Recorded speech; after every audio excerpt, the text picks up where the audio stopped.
नंद वंश। कौन सा वंश? नंद वंश। नंद वंश के संस्थापक महापद्म नंद। महापद्म नंद। धनानंद का शरीर कोशिका से नहीं बना था, इसका शरीर अहंकार से बना था। उसके अंदर ईगो बहुत ज्यादा था, मत पूछिए। शराबी बहुत बड़का था, दिन भर शराब पीते रहता था, ऑर्केस्ट्रा में नाचते रहता था ऑर्केस्ट्रा देखते रहता था। कलिंग पर आक्रमण थोड़े किया था ये, कलिंग इसको जीत कर मिला था, इसके बाबूजी ने जीता था। इसने कलिंग में क्या किया था? नहर बनवाया था। कलिंग में क्या बनवाया था? नहर। और बहुत ही अहंकारी राजा था, बहुत अहंकारी। लेकिन अल्लाह मेहरबान तो गधा पहलवान। यही हो जाता है मगध के साथ। मगध जो था वो एक्चुअली इसका लोकेशन बहुत जबरदस्त था मगध का। मगध में तो पहले तो पहला वंश था हरियंक वंश। देखिए ना, हरियंक वंश ये था, हरियंक वंश। इसने ही अपना इतना बड़ा एरिया कर दिया। उसके बाद शिशुनाग आया, ये सब छोटा छोटा बढ़ाते गए सब छोटे छोटे एरिया को। अब महापद नंद आया तो कलिंग को भी जीत लिया, और ये पूरा एरिया किसका हो गया? मगध का हो गया। पूरा एरिया मगध का। मगध के पास नदियों की कोई कमी नहीं थी, जिस वजह से भूमि उपजाऊ थी और कृषि अच्छा होता था, राजा के पास पैसा था। झारखंड वाला एरिया भी मगध में ही आ गया था। कोयला, लोहा, हाथ, सब चीज वहां से मिल जाता था। हाथी के दांत, लकड़ी, हर चीज मिल जा सकता था।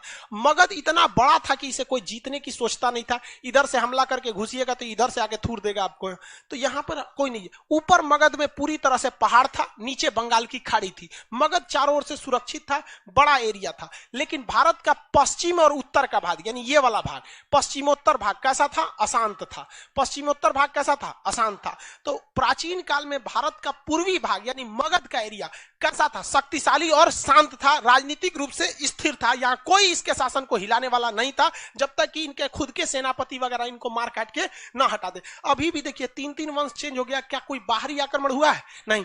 लेकिन सिकंदर इसी वक्त में, इसी समय में 326 ईसा पूर्व, कब? 326 ईसा पूर्व सिकंदर इस एरिया में एंट्री मार रहा था। और जब इधर एंट्री मार रहा है तो बताइए ये कौन सा एरिया कहलाएगा? आसान था। यहां दो तो महाजनपद मिलेंगे, एक आपका कौन सा मिलेगा? कंबोज, एक आपको मिलेगा गांधार। तक्षशिला राजधानी थी, तो वो इस एरिया में आने लगा। कौन? सिकंदर। अब सिकंदर जब यहां आने लगा तो तक्षशिला जो जगह था, तक्षशिला के एक गुरु थे जिनका नाम था चाणक्य, विष्णुगुप्त या कौटिल्य, तीनों उन्हीं का नाम था। उनके पिता का नाम था गुणी, तो गुणी पुत्र चाणक्य, गुणी पुत्र चाणक्य तक्षशिला यूनिवर्सिटी में प्रोफेसर थे। तो उनको एक बात पता थी कि अगर सिकंदर यहां आ गया तो सिकंदर के मतलब ऊपर एक सनक सवार है कि हमें पूरे विश्व को जीत लेना है। उसे जरूरत नहीं है, लेकिन उसे सनक सवार है कि हमें पूरे विश्व को जीत लेना है। चाणक्य ने तक्षशिला, ये जगह कौन सा है भैया? तक्षशिला। कंबोज तो बर्बाद हो चुका था, तक्षशिला ही बड़ा था। कंबोज, ये जो तक्षशिला था ना, कंबोज को भी मिला लिया अपने में। तो तक्षशिला के राजा जो थे आम्भिक थे। तक्षशिला के राजा आम्भिक। आम्भिक में दो समस्याएं। आम्भिक एक डरपोक शासक था, बहुत ही योग्य नहीं था। दूसरा, इस ससुरा अय्यास बहुत बड़का था। इस ससुरा ये सब मराया है सब यही चक्कर में, सबको समझे में नहीं आता है इसे। तो इसको मतलब डेली कोई ना कोई इसको पसंदे आ जाती थी इसको अपनी पत्नी से जमता नहीं था आम्भिक को, तो इसकी पत्नी खुद तक्षशिला। तक्षशिला के राजा कौन थे? आम्भिक। तक्षशिला के राजा आम्भिक।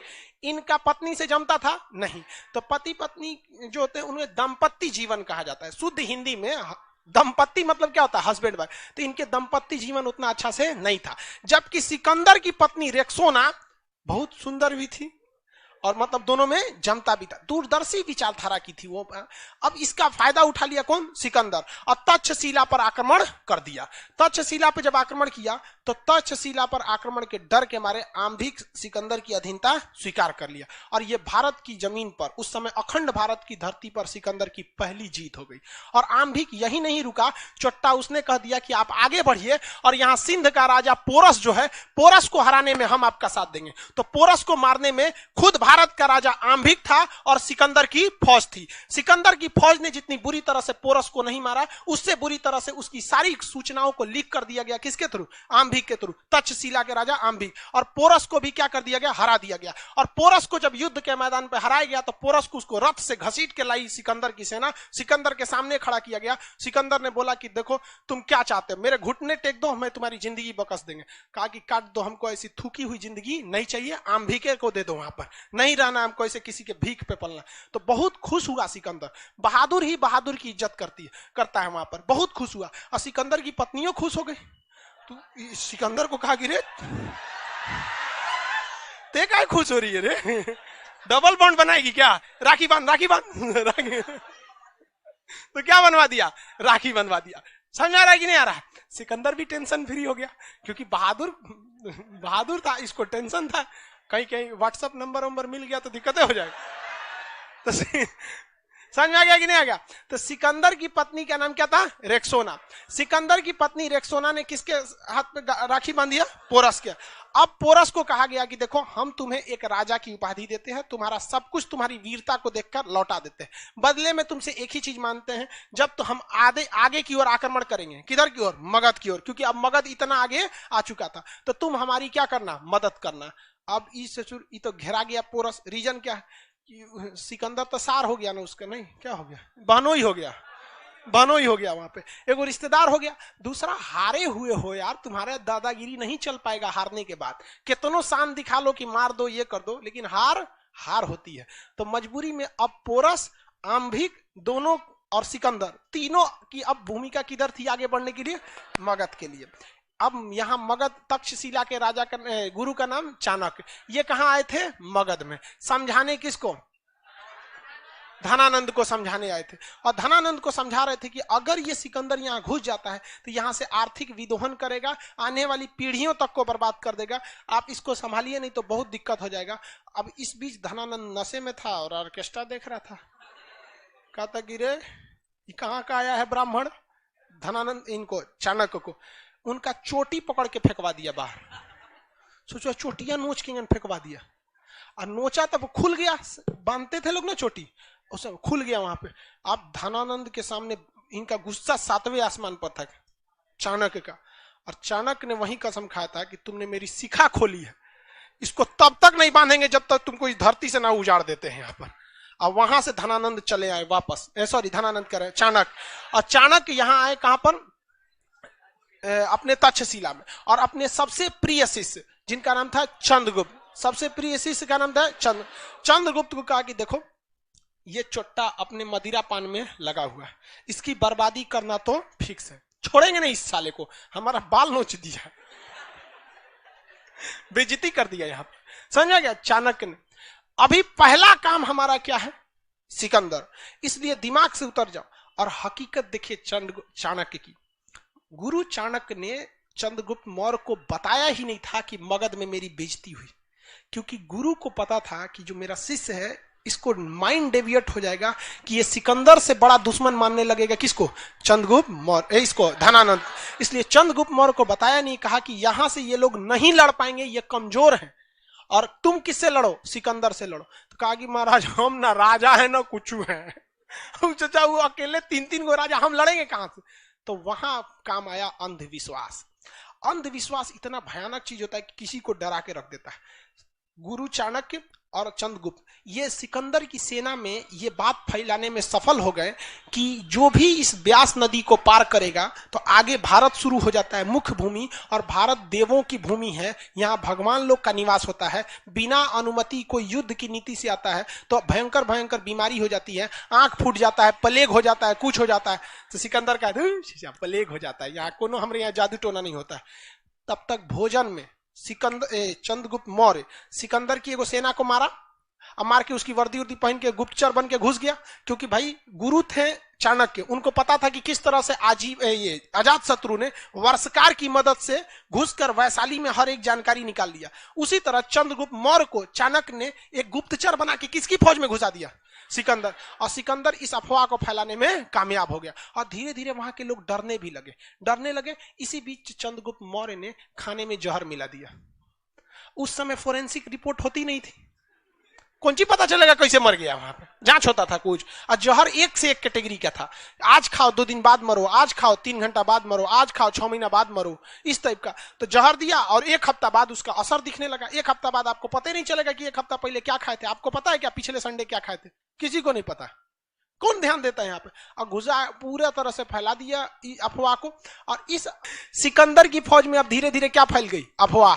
और कहा गया कि चलो एक काम करो, जिसको जिसको ब्यास नदी पार करना है चलो, तो ब्यास नदी में घूम फिर के आया सब। अजनते हैं किसको ले आया था सब घुमाने के लिए? जो उनके खनवा में जहर दिया था, टहल के आया सब ब्यास नदी में, 1 हफ्ता बाद मर गया। अचानक का देखो देखो देखो, यही होता है यहाँ पे, जाओगे लोग तो क्या हो जाएगा, मर जाओगे। तो अफवाह भी बहुत फैली गई। अब जब एक आदमी अफवाह से मरता है ना तो बहुत भयानक हो जाता है। मुनोचुआ वाला अफवाह कहाँ फैल गया यहाँ पर। अब यहाँ पे तो धनानंद ने किसको भगा दिया था? चाणक्य। यहाँ चाणक्य अपने शिष्य चंद्रगुप्त मौर्य के साथ यहाँ अफवाह फैलाने में क्या हो गए, सफल हो गए। अब सिकंदर की फौज 2 कारण से, एक तो पूरी तरह से थक चुकी थी, लगातार युद्ध कर करके थक गई थी फौज। यहाँ इससे आम्भिक से लड़ी थी, लड़ने के बाद ही ना सरेंडर किया था, थोड़ा मोड़ा युद्ध हुआ था तुतु में। पोरस से बहादुरी से लड़ी थी और उधर से लड़ते हुए आ रही थी, और दूसरे की जमीन पे बैठी है, टेंट में लगा के, नींद अच्छा से नहीं ना आएगा। उस समय व्हाट्सएप भी नहीं था कि घरे बतिया ले। कोनो कोनो का हाले फिलहाल ब्याह हुआ था तो घरे लौटना था बेचारा, फोन नंबर भी नहीं था उस समय, कबूतर खत ले जाते थे सब। तो कहा कि भैया हम नहीं लड़ेंगे, ब्यास नदी को पार नहीं करेंगे। दूसरा अफवाह फैल गया कि जो भी ब्यास नदी को पार करेगा वो क्या होगा, मरेगा। और डेली उसके कहीं कहीं कुछ कुछ डिजाइन से मर रहा था सब वहां पे। उसके बाद आ गया ब्यास नदी में बाढ़। अब ब्यास नदी लबालब हो गया। भारत की नदियों में बाढ़ आता है तो सोचा समुंदर बन जाता है। अब कैसे लड़िएगा। उसके बाद अफवाह यह फैला दिया गया कि धनानंद के पास हाथियों की बहुत बड़ी फौज है। हाथियों की क्या है, बहुत बड़ी फौज है। और सिकंदर हाथी लाया नहीं था, क्या लाया था, घोड़ा। और घोड़ा, हाथी के आगे घोड़ा कुछ करेगा। हाइट, युद्ध में हाइट का बहुत बड़ा फायदा होता है।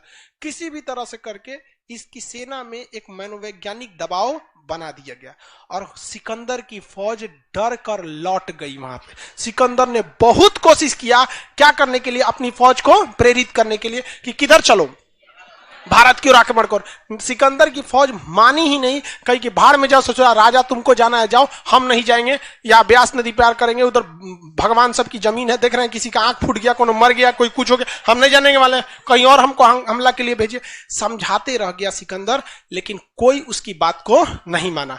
चाणक्य की पहली नीति सफल हो गई कि हमें सिकंदर को वापस भेजना है। अब दूसरे नंबर पे कौन है, कौन, धनानंद। शक्तिशाली कौन था, सिकंदर। जब सिकंदर को वापस भेज दिया गया तो धनानंद को नहीं डेगची के मसाला है। इन दोनों का विश्वास भी बहुत ऊपर उठ गया। लेकिन इसमें एक गड़बड़ हो गई थी। सिकंदर का जो नौसेना प्रमुख था, एडमिरल नहीं होते थे आज के समय में, एडमिरल, नौसेना प्रमुख नियारकस, क्या नाम था, नियारकस, वो अपनी फौज को चुपचाप नौसेना प्रमुख लेके चला गया, क्योंकि उसका काम था नाव बनाना नदी उदी को पार करने के लिए। समझ में आ रहा है कि नहीं आ रहा। तो सिकंदर का सेनापति नियारकस जो था वो तो लौट गया, लेकिन सिकंदर का थल सेना प्रमुख जो था सेलुकस निकेटर, क्या नाम था, सेलुकस निकेटर, उसको डाउट था कि यहां कोई श्राप से लोग नहीं मरा है, कुछ ना कुछ यहां पर गड़बड़ है। वो सिकंदर को नहीं जाने देना चाहता था, लेकिन सिकंदर भी अपनी फौज के आगे मजबूर था, लौट गया। सिकंदर लौटा, यहां पर जब आक्रमण किया, कब किया था, 326 ईसा पूर्व, 326 ईसा पूर्व। किस राजा को हराया था, पोरस को। किसे, पोरस। अधीनता किसने स्वीकार कर लिया था, आम्भिक ने। किस नदी के किनारे इन्हें हराया था, झेलम नदी को। झेलम नदी का नाम क्या है, वितस्तता। क्या नाम था, वितस्तत। लेकिन इसे हाइडेस्फीज कहते हैं। सिकंदर इसे क्या कहता था वहां के लोग, हाइडेस्फीज। हाइडेस्फीज, कौन सा युद्ध, हाइडेस्फीज। तो सिकंदर ने क्या आम्भिक से युद्ध लड़ा था, आम्भिक ने अधीनता स्वीकार कर लिया था। सिकंदर ने युद्ध किससे लड़ा था, पोरस से। सिकंदर ने किससे युद्ध लड़ा था, पोरस। किसी को कोई दिक्कत नहीं, यहां तक में सिकंदर यहां से लौट गया। सिकंदर क्या हो गया, लौट गया। जब सिकंदर, इसमें नक्शा है जी वर्ल्ड का, इसी से काम चल जाएगा। यहां पर सारा तांडव हुआ था, यही एरिया था। यहां ये है आपका तुर्की, ये है ना तुर्की। अब तुर्की के पास यहां है मेसिडोनिया। जस्ट तुर्की के पास कौन सा जगह है, मेसिडोनिया। सिकंदर ससुरा कहां से आया था, मेसिडोनिया।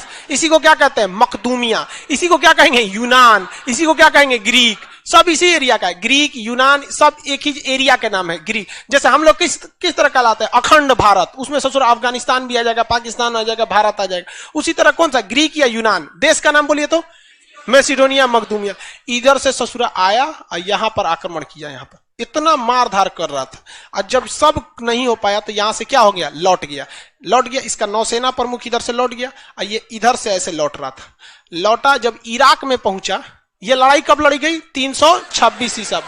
पोरस से लड़ाई हुई 326। क्या आगे भारत में बढ़ सका? नहीं। लौटा तो भैया ये तो 326 के बाद 27 आएगा कि 25 आएगा? 25। बीसी उल्टा चलता है। बीसी मतलब क्या होता है? उल्टा चल। तो यहां पहुंचा इराक में, लौटा धीरे धीरे पैदल सेना से आराम आराम से लौटता था, कहीं 1 महीना इंतजार करता था, कहीं पार्टी चलती थी, कहीं कुछ, किसी दूसरे दोस्त से मिल गया, ऐसे करते करते यहां पहुंचा 323 ईसा पूर्व। कब पहुंचा? 323। किस देश में? इराक में। अभी यहां आतंकवादी भर गया है ISIS वाला। तो इराक में, इराक का शहर का नाम है बेबीलोन। क्या नाम है? बेबीलोन। 323 ईसा पूर्व ये कहां पहुंचा? बेबीलोन। बेबीलोन में इसे में पेट में अचानक दर्द हुआ, पेट में दर्द हुआ, और पेट दर्द की वजह से इसमें डायरिया टाइप की बीमारी, उस समय अल्ट्रासाउंड ससुरा होता ही नहीं था, अल्ट्रासाउंड नहीं होता था। इसके वैद्य वगैरह ने बहुत इलाज कराया और मर गया। कहां पर? कहां पर? बेबीलोन में मर गया। जब ये मरा ना तो इसका घोड़ा का नाम था बुके फराल। घोड़ा का नाम क्या था? बुके। घोड़ा भी बेचारा मर गया हार्ट अटैक से। वो भी बेचारा कहा कि ओ माय गॉड मेरा सिकंदर मर गया। उसका घोड़ा और वो दोनों मर गए। कहां पर? बेबीलोन। इतिहास का एक धड़ा ऐसा भी है जो ये कहता है कि इस सिकंदर को जहर देने का काम चाणक्य ने ही किया था। इतिहास का है, क्योंकि चाणक्य जहर विद्या में बहुत ही निपुण थे। वो उनकी सबसे खतरनाक हथियार थी सब 20 कन्याएं। यहाँ पे तो इतिहास का यह धड़ा यह भी कहता है कि जहर किसने दिया था? चाणक्य ने। किसने दिया? चाणक्य ने दिया। खैर अब इसका कोई प्रूफ नहीं है कि जहर चाणक्य ने ही दिया था, और अगर दिया था तो बहुत अच्छा किया था। मरा गया। कहां पर मर गया बेचारा? बेबीलोन में। बुके फराल का मकबरा कहां है? बेबीलोन में। और उसके बेटा कर रहे हैं बुके फराल, वो बेबीलोन में क्या हो गया? सब मर गए। किसी को कोई दिक्कत नहीं। आगे बढ़ जाए। यहाँ पे सिकंदर सत्यानाश हो गया। सिकंदर ससुरा केवल 6-7 देश जीता था, लेकिन उसे विश्व विजेता कहा गया। हाँ ससुरा उस समय उतने देश का पते था लोगों को। उस समय खोजे नहीं हुआ था नया देश का। जितना देश का खोज हुआ था वो सबको जीत गया। सबसे पहले जीता तुर्की को। किसे? तुर्की। और नीचे मिस्र को। तो यहां तुर्की और यहां पर मिस्र। यहां जीता सीरिया, सीरिया के बाद इराक, इराक के बाद ईरान, ईरान के बाद ये सब वाला एरिया यहां जीत गया। ये सारा जीत गया। जितना तक की खोज हुई थी ये सबको क्या हो गया? जीत गया था। तो सिकंदर उस समय खोजे गए सभी जमीन को जीत गया, इसलिए उसे विश्व विजेता कहा जाता है। समझ में आ गया कि नहीं आ गया? किसी को दिक्कत? तो कोई गलत तो नहीं कहा जाता है, गलत नहीं कहा। अब एक और तर्क है कि भारत को उसने नहीं जीता था। तो भाई अगर आप अखंड भारत कहते हैं, अगर अखंड भारत कहते हैं तो उसने भारत पर घुस चुका था, लेकिन वर्तमान भारत को कहते हैं तो नहीं घुसा था। तो वर्तमान जो भारत है इस पर आक्रमण नहीं कर पाया था। लेकिन उस समय का जो भारत था या जो अखंड भारत था, उस समय देखिएगा तो उस समय तो आम्भिक भी तब हम ही लोग में थे, पोरस भी हम ही लोग में थे कि नहीं थे यहाँ पर। तो ये सिकंदर लौट गया। यहाँ पे सिकंदर का फाइल निपट गया। अभी यहां कौन बैठा है? धनानंद। धनानंद।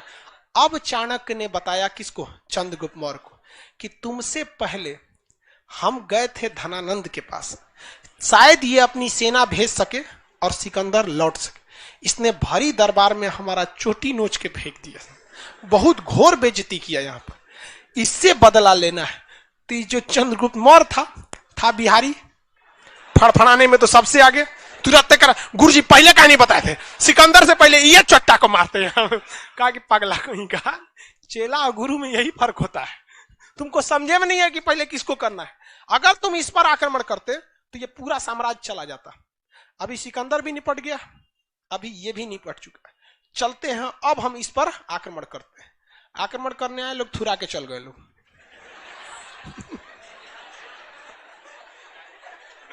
तो गुरु से भी गलती होती है। गुरु से भी गलती होती है। छुपे थे लोग, ये लोग झोपड़ी में जाके एक महिला के यहाँ पे, तो उस महिला ने अपने बेटवा को ना खाना दिया, खिचड़ी। गरीब के घर में घुस गए थे, छुप गरम खिचड़ी दिया। उस ससुरा खिचड़िया जब खाया ना, इसे थाली में खिचड़ी रखा था, यही में से निकाल के खाया, हथवे जल गया। तो उसकी मम्मी जो करी, अरे बोका है का तू, तो चंद्रगुप्त मौर्य है का रे। मतलब चंद्रगुप्त मौर्य इतना बोका शुरुआत में कि सीधे मगध में घुस के आक्रमण किया। कहा कि ऐसे थोड़े ना तू खाएगा, गर्म है, हाथ जल जाएगा, साइड साइड से खाओ, साइड साइड से। तब ना खत्म होगा। तब चाणक्य और चंद्रगुप्त मौर्य को समझ में आया कि रे ससुर हम तो बीचे में से खा रहे थे रे, साइड साइड से खाते हैं। किधर से? Side side. तो मगध के अगल बगल के एरिया को ये लोग निपटाना चालू किए। उनको लालच दिए कि धनानंद तुमसे लूटता है पैसे, किसी को लालच दिए तो किसी को उनकी आंखें खोले कि देखो तुम्हारे पैसे से धनानंद जा रहा है। धीरे धीरे धीरे धीरे सारे साम्राज्य को क्या कर दिया? विरोध कर दिया। और उसके बाद भारत बीच में मगध में कौन घुस गया? चंद्रगुप्त। और तब धनानंद को मारा गया।